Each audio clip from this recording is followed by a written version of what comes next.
Hello అందరికీ సంక్రాంతి డేని ఎలా సెలబ్రేట్ చేసుకున్నాను ఒక షార్ట్ వీడియో మీ ముందుకు తీసుకొచ్చేసాను. సంక్రాంతి పండుగ ముందు రోజే ఏవేవి కావాలి అన్నీ షాపింగ్ చేసేసుకొని అదే రోజు నైట్ ఇంటి ముందు నీట్గా కడిగేసుకొని ముగ్గులు అయితే పెట్టేసుకున్నాం. సింపుల్గా ఒకే ముగ్గులో కుండ, దీపం, వడ్లు, కైట్, అదేవిధంగా చెరుకులు ఇవన్నీ వచ్చేటట్టు సింపుల్గా వేసేసుకున్నాం. బాగుందా? నచ్చితే కమెంట్ సెక్షన్లో కమెంట్ చేయండి.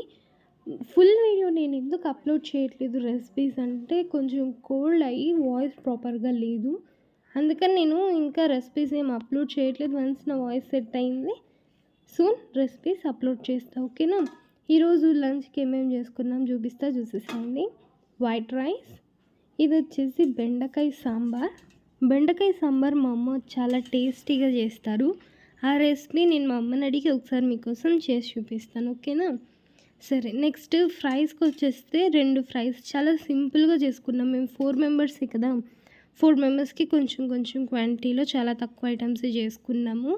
పొటాటో ఫ్రై చేసుకున్నాము. నెక్స్ట్ ఇది వచ్చేసి చిక్కుడుకాయ ఫ్రై. నెక్స్ట్ పొంగల్ స్పెషల్ బెల్లం పొంగల్ కూడా చేసుకున్నాం. నెక్స్ట్ ఇవన్నీ తిన్న తర్వాత కొంచెం రిలాక్స్ ఫీల్ వచ్చేటట్టు ఏదైనా తినాలంటే రసం. నెక్స్ట్ పాయసం మాత్రం కొంచెం తిక్కగా అయిపోయింది పాయసం. నెక్స్ట్ వడియాలు చేసుకున్నాం.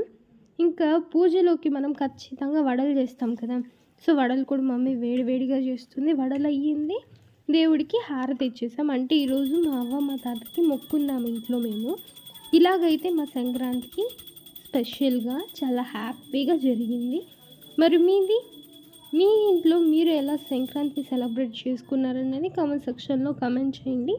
అండ్ తులసి చెట్టుకు కూడా దీపం పెట్టి కొంచెం ప్రసాదం కూడా పెట్టుకుందాం.